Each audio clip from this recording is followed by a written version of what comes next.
Hugo, please. Stop. You are hurting my ears. What? I'm just saying. I'm believing this is the best cup I've had all week. I'm knowing it to be true. Okay, that is enough. You are doing this on purpose. You are deliberately breaking one of the most fundamental rules of English grammar to provoke a reaction. And it worked. Welcome back, everyone, to Mrs. English Interactive. I'm Hugo, your guide to real-world communication. And I am Maria, your guide to grammatical precision and structural integrity. And today, we are tackling the exact linguistic crime scene Hugo just created. Crime scene? I thought I was just enjoying my morning brew. You were using stative verbs in the continuous aspect. You said, I am needing, I am believing, and I am knowing. To a trained ear, that sounds frantic. It sounds incorrect. It sounds unstable. But wait, be honest, Maria. If I said, I'm loving this coffee, would you really correct me? Technically, no. In a casual setting, I'm loving it has become acceptable. But I am knowing it? That is never acceptable. And this is exactly why our students get stuck. Boom! There it is, the intermediate plateau. You guys know the rules. You spent years memorizing lists of verbs that cannot take ing. But then you watch Netflix, or you listen to Justin Timberlake, or you walk into a fast food restaurant, and you hear native speakers breaking those rules constantly. It creates a crisis of confidence. You ask yourself, did I learn the rule wrong, or is the native speaker making a mistake? And the answer is yes, both. Neither. It's complicated. So today we are doing a deep dive into the stative verb trap. We are going to explain why the textbooks tell you these verbs are forbidden in the continuous form. And then I'm going to show you why we native speakers break that rule every single day to sound cool, polite, or intense. And finally, we will try to find a middle ground so you can speak with accuracy and style. Let's get into it. Maria, lay down the law. What is the textbook rule that everyone learns in level 1? Thank you, Hugo. To understand this, we must distinguish between two types of verbs. In the universe of English, verbs are not created equal. Right. We have the doers and the beers. Precisely. First, we have dynamic verbs, or what we might call action verbs. These describe a process that has a beginning, a middle, and an end. Run, eat, write, play. These are the movie verbs. You can pull out a camera and film someone doing them. If I say, I am running, you can see my legs moving. Correct. Because these actions unfold over time, we can use the continuous aspect, the ing form. I am running means the action is in progress right now. It is temporary. It is happening. Okay, simple enough. Action equals movement equals ing is okay. But then we have stative verbs. These do not describe an action. They describe a state of being, a condition, a fact. Give us the list, Maria, the forbidden list. There are 4 main categories. 1. Possession. Have, own, belong. 2. Emotion. Love, hate, want, need. 3. Senses. See, hear, smell, taste. 4. Cognition. Know, believe, understand, remember. The rule is absolute. You cannot be in the middle of these states. You either know the answer or you do not. You cannot be knowing it. You either own the car or you do not. You cannot be owning it. So, if I say, I am owning a Ferrari, I sound like, what? You sound like you are trying to perform the action of ownership at this exact second, and you might stop owning it in 5 minutes. It sounds absurd. Ownership is a permanent fact, not a temporary performance. Okay, I like that distinction. Permanent fact versus temporary performance. Exactly. Let's use a visual. Think of a stative verb as a solid line. It stretches from the past into the future. I know Paris. It is a flat state. Now, think of a dynamic verb as a wave. I am walking in Paris. It moves. It changes. It stops. So when a student says, I am understanding you, why does that feel wrong to you, Maria? Because understanding is binary. It is a switch. Click, you understand. Click, you don't. By adding ing, you are trying to turn a switch into a wave. You are trying to stretch a millisecond of realization into a long process. It sounds messy.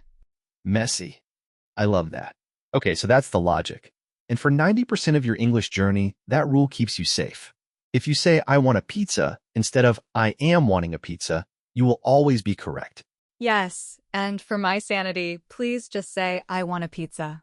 But, and it's a big but, language isn't just about binary switches, is it? Sometimes life is messy. Sometimes feelings do change. I sense a but coming. Here is the reality check. I walked into a burger joint yesterday. Massive corporation. You know the one. What is their slogan? I'm loving it. I'm loving it. Love is an emotion verb. It's on Maria's forbidden list. According to the rule, it should be, I love it. So, why did a billion-dollar company spend millions on a grammatically incorrect slogan? Were they just bad at English? Marketing is rarely concerned with syntax, Hugo. They prioritize impact over accuracy. Exactly. Impact. I love it sounds like a fact. I love hamburgers. It's boring. It's a permanent state, like, I have 2 feet. Who cares? But I'm loving it. That feels active. It feels like right now. It feels like I'm taking a bite of that burger and the flavor is exploding in my mouth. And for this 5 minutes, I'm in a state of pure joy. I suppose, if you view the consumption of the hamburger as an event rather than a general preference. Yes, that's the real-world confusion. Native speakers take these stative verbs and we force them to become dynamic. We bend the metal.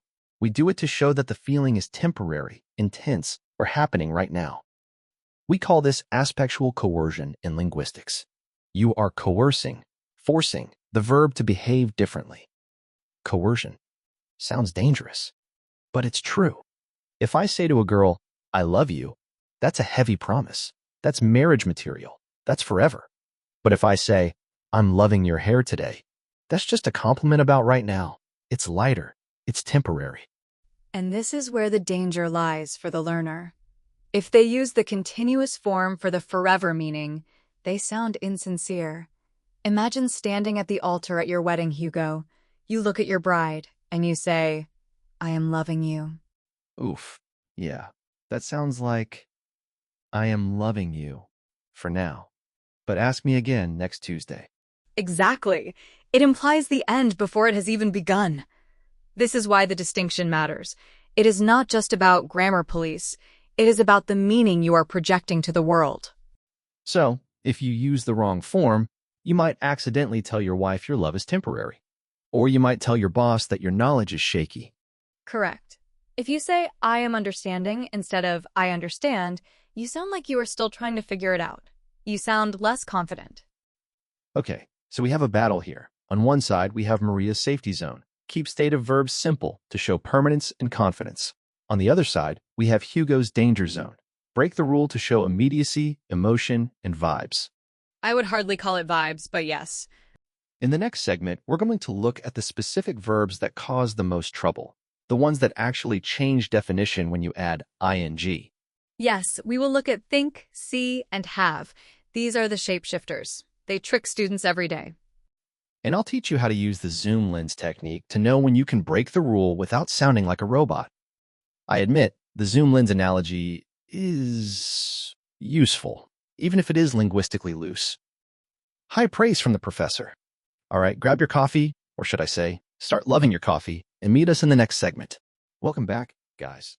While Maria was fixing her notes during the break, I finished my coffee, and I was loving it. Past continuous. It's gone now. Tragic. Focus, Hugo. In segment 1, we established the golden rule of stative verbs. State verbs generally do not take the ing form. Right. You don't say, I am knowing the answer. You just know it. Correct. However, we also acknowledge that native speakers and giant fast food corporations break this rule constantly. I'm loving it. The slogan that destroyed 1,000 grammar lessons. Indeed. So, in this segment, we are going to explain why they do it and how you can do it without sounding like a beginner who doesn't know the rules. We are going to look at the shapeshifters, the verbs that change their identity. I call this the Dr. Jekyll and Mr. Hyde section. The verb looks the same, but it acts completely differently. But first, Maria, we need a tool to help them visualize this. We used your timeline metaphor in the last segment. Can I introduce my tool now? Proceed. Okay, everyone, visualize a camera. When you use a simple tense, you are using a wide-angle lens. You are taking a picture of the whole landscape, past, present, future. I love pizza. This is a wide shot of my life. It's a fact about me. Now swap the lens. Put on a zoom lens. This is the continuous tense. You zoom in tight on this exact second. You cut out the past. You cut out the future. You only see what is happening inside the frame right now. So when I say I'm loving this burger, I am zooming in. I'm not talking about my general preference for beef patties. I am talking about the experience of eating it at this second. That is surprisingly accurate. Linguistically, we call this recategorization. You are recategorizing a state as an activity. You are turning an emotion into an event. Exactly. It's active. I love it sits on the sofa. I'm loving it is dancing on the table. However, and this is critical, you cannot do this with every verb. If you say, I am knowing the answer, the zoom lens doesn't work. Knowledge is not an event. It is a binary state. Right? You can't party with knowledge. So let's look at the verbs where this actually works. The shapeshifters. Maria, give us the first suspect. Suspect number 1, to think. This is the most common trap. Think has two completely different meanings depending on the grammar you use. Meaning A, the opinion. Maria, what do you think of my shirt? I think it is loud. Notice I use the simple present. I think. This means it is my opinion. My opinion is a state. It is a fact in my brain. I cannot say, I am thinking it is loud. Right? Opinions are static. I think English is fun. I think it's going to rain. You can't be in the middle of an opinion. You just have it. Meaning B, the processor. But look at this. I am thinking about buying a boat. Here, the verb has shifted. It no longer means opinion. Now it means to process or to consider. Your brain is actually moving. Gears are turning. It is an activity. Exactly. The test. If you can replace think with believe, use simple tense. I think you are right. Correct. I am thinking you are right. Incorrect. The test. If you can replace think with process or consider, use continuous. I am thinking about the offer. Correct. Excellent distinction. Simple tense equals belief. Continuous tense equals brain activity. Next suspect. Suspect number 2, to have. This one causes the most embarrassing mistakes for students. Oh yeah. I heard a student once say, I am having a large family. It sounded like she was giving birth to all of them right there in the classroom. Precisely, meaning a possession. When have means to own or to possess, it is 100% stative. It is a rigid rule. I have a car. I have blue eyes. I have a sister. You cannot be having a sister. That implies the relationship is a temporary event. Meaning B, the experience. But native speakers say, I'm having all the time. I'm having lunch. I'm having a shower. I'm having a great time. In these cases, have does not mean own. I am having lunch. I am eating lunch. I am having a shower. I am taking a shower. I am having a great time. Equals. I am experiencing fun. Eating, taking, experiencing. These are all dynamic actions. So the trick is, are you holding it or are you doing it? If you own the Ferrari, you have it. If you're driving at 200 miles per hour and screaming, you are having the ride of your life. Correct. And please, never say, I am having a phone. You possess the phone. You are having a conversation on the phone. Suspect number 3, to see. This is a tricky one because it involves romance. Ooh, spicy grammar. Let's go. Meaning A, vision. The photons hit your retina. Your brain registers an image. This is involuntary. I see the whiteboard. I see you. You don't say, I am seeing the whiteboard. Unless you're hallucinating. Whoa, man, I'm seeing colors. That implies a temporary weird experience. But normally, no. Meaning B, the date. But I've been seeing Jessica for 3 months. Here, see is a synonym for to date or to meet with frequency. It is an activity. It involves dinners, movies, and awkward conversations. So, if you say, I see Jessica, it means you physically perceive her with your eyes. If you say, I am seeing Jessica, it means you are dating her. Big difference. Huge difference. Also, what about the doctor? I'm seeing the doctor tomorrow. I'm not going to just look at him. I'm going to have an appointment. Finally, the most subtle one, the verb to be. Be is the king of state verbs. I am tall. She is smart. These are facts. But sometimes we say, he is being stupid. Is that allowed, Maria? Or do I need to go to grammar jail? It is allowed, but it changes the meaning from character to behavior. If I say, Hugo is annoying, Ouch. that means annoying is your permanent personality trait. It is who you are. But if I say, Hugo is being annoying, it means right now, temporarily, you are acting in an annoying way. But tomorrow, you might be pleasant. I might be. No promises. So being plus adjective equals acting like that right now. She is being difficult. He is being quiet. Exactly.